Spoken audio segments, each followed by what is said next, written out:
5 ലക്ഷം രൂപ 3 വർഷത്തേക്ക് 2 friends loan എടുത്തു.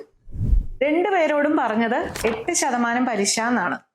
പക്ഷെ അടച്ചു തീർന്നപ്പോ, അതായത് EMI വഴി അടച്ചു തീർന്നപ്പോ ആദ്യത്തെ ആള് അടച്ചത് 64,000 രൂപ പലിശയും രണ്ടാമത്തെ ആള് അടച്ചത് ഏകദേശം ഡബിൾ 1,20,000 രൂപ പലിശയും. ഇതെങ്ങനെ സംഭവിച്ചു? ആദ്യത്തെ ആളുടെ പലിശ ഡിമിനിഷിങ് റേറ്റ് ഓഫ് ഇൻട്രസ്റ്റ് വെച്ച് കാൽക്കുലേറ്റ് ചെയ്തു. രണ്ടാമത്തെ ആളുടെ പലിശ ഫ്ലാറ്റ് റേറ്റ് ഓഫ് ഇൻട്രസ്റ്റ് വെച്ചിട്ടാണ് കാൽക്കുലേറ്റ് ചെയ്തത്.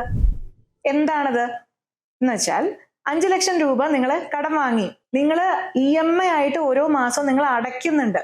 ആക്ച്വലി നിങ്ങൾ ഓരോ മാസം അടയ്ക്കുമ്പോഴും നിങ്ങളുടെ പ്രിൻസിപ്പിൾ, ആ മുതൽ എമൗണ്ട് കുറഞ്ഞു വരണ്ടേ? ആ കുറഞ്ഞ എമൗണ്ടിന്റെ മേലെയല്ലേ പിന്നെ നിങ്ങൾക്ക് പലിശ വരാൻ പാടുള്ളൂ. അതാണ് കറക്റ്റ്, അതാണ് ഡിമിനിഷിങ് റേറ്റ് ഓഫ് ഇൻട്രസ്റ്റ്. മറിച്ച് ഫ്ലാറ്റ് റേറ്റ് എന്ന് പറഞ്ഞാൽ എന്താ? 5 ലക്ഷം രൂപയും നിങ്ങൾ 3 വർഷത്തേക്ക് മുഴുവനായിട്ടും നിങ്ങൾ പലിശ കൊടുക്കുകയാണ്.